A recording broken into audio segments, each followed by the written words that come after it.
So today we're going to dive into a pretty incredible blueprint. The idea? To take Cyprus from what's basically an isolated energy island and turn it into a self-sufficient energy paradise. And look, this isn't just some pie-in-the-sky idea. We're talking about a concrete vision, built on a decade of real analysis. But the whole thing really got started because of one single, absolutely devastating wake-up call. And this was that wake-up call. Back in 2011, there was this catastrophic explosion at the Mare Naval Base, and it just crippled the island's main power station. I mean, the entire nation was plunged into crisis. You had Cypriots forced to get through a sweltering hot summer with no air conditioning, and the economic costs were just enormous. This one single event, well, it brutally exposed a really deep, systemic vulnerability that had been there all along. You see, that explosion in Mare, it wasn't just some tragic one-off accident. No, it was a symptom of a much, much larger energy dilemma. For decades, Cyprus has been grappling with this perfect storm of problems: total energy isolation, sky-high costs, and this constant threat of an even bigger crisis just waiting to happen. And wow, this chart right here, it really tells the whole story, doesn't it? Just look at that huge purple slice. A staggering 94% of Cyprus's energy comes from imported oil. 94, with just a tiny little sliver coming from renewables. This kind of near-total dependency, it basically makes the entire country a hostage to whatever's happening with global oil prices and supply chains. Well, it's an incredibly precarious position for any nation to be in. And you can bet this dependency hits the economy, and it hits it hard. I mean, this bar chart shows you just how hard. Cyprus has the fourth highest industrial electricity costs in the entire EU. Think about that for a second. If you're a local business, that kind of overhead makes it nearly impossible to compete on a global scale. It's like putting a direct brake on any kind of economic growth. But you know, the crisis isn't just economic. This heavy reliance on fossil fuels also fuels a much bigger, frankly, an existential threat. The entire Mediterranean is considered a primary hotspot for climate change, and Cyprus is right in the thick of it. And this isn't some abstract, far-off problem. We're talking about facing the worst drought in 900 years and extreme water shortages. So you see, the energy problem, the climate problem, and the water problem, they're all dangerously tangled together. Okay, so the situation seems pretty bleak, right? It sounds like a real mess. But, and this is a big but, this is where the story pivots. It turns out Cyprus has two absolute game-changing resources that could transform all these problems into massive opportunities. So let's break them down. All right, so on one hand, you've got these massive offshore natural gas reserves. Now, this is a greener fossil fuel that can replace oil, pull in billions in investment, and even be exported to Europe. That's huge. But then, on the other hand, you have a resource that's even more abundant: the sun. I mean, Cyprus has truly world-class solar radiation, and get this, the cost of solar has now actually dropped below conventional power. And the best part, this isn't an either-or choice. It's a powerful one-two punch for the country's entire energy future. And you know, this quote from the source material, it really puts the whole situation into perspective. A Cypriot is telling a story about his former flatmate, who is from the cloudy Orkney Islands way up in Scotland. And his flatmate mentioned that his primary school had solar panels. And when the Cypriot thought about his own sun-drenched schools back home, he felt ashamed. It's just such a perfect illustration that the biggest barrier here was never a lack of sun, it was a lack of political will. But the good news is, that's starting to change. And the revolution? It isn't beginning in some massive state-run power plant. Nope, it's beginning on the rooftops of ordinary homes. It's all about putting power, quite literally, into the hands of the people.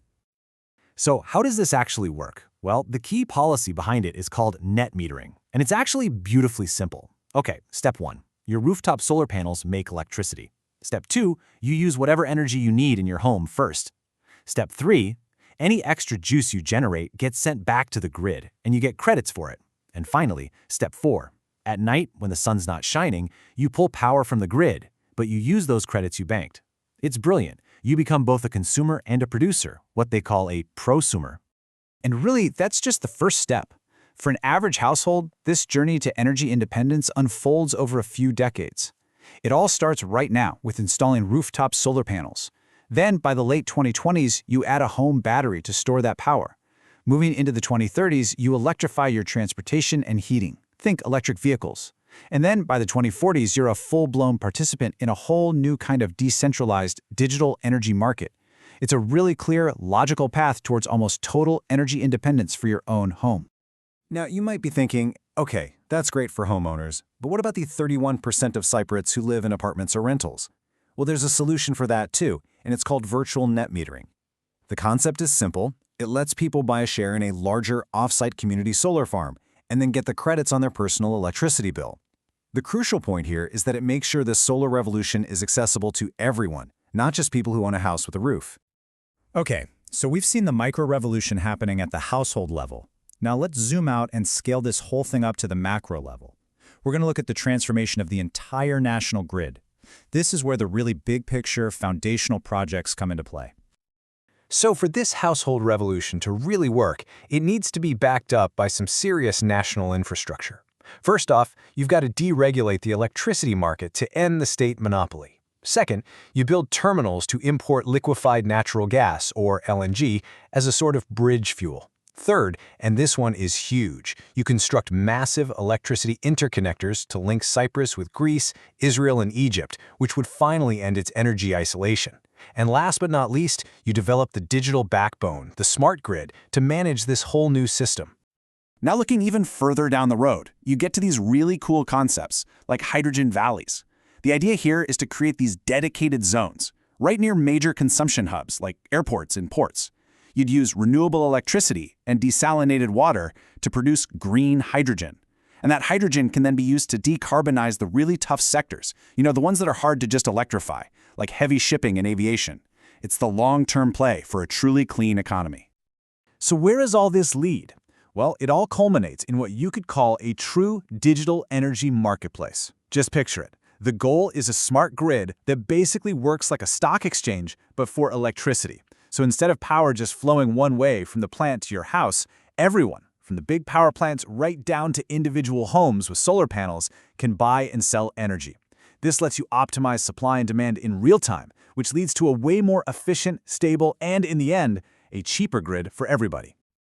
So when you put it all together, you combine that micro-revolution happening in every home with this massive macro transformation of the national grid, the ultimate vision really starts to come into focus.